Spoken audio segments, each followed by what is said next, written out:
ভাই আপনি নাকি এই খেজুর দিয়ে কফি তৈরি করেন?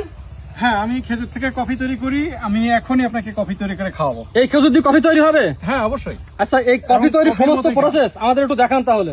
হ্যাঁ, আমি এখনই সব রেডি করে দেখাচ্ছি আপনাদের। ওষুধ ছাড়া প্রাকৃতিকভাবে সুস্থ থাকতে চাইলে আপনারা খেজুর বীজের কফি পান করে দেখতে পারেন, ইনশাল্লাহ উপকার পাবেন।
এই হচ্ছে গাছের খেজুর, এই হচ্ছে খেজুর বীজের কফি।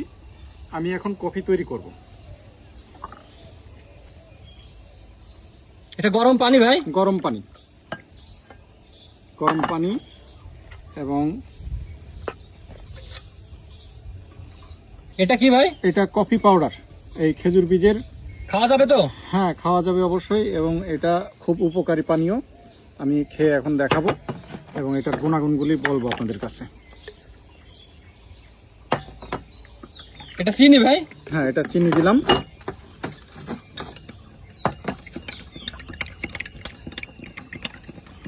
ভাই আসলে তো কফির যে কালার, সেই কালারটাই চলে আসছে।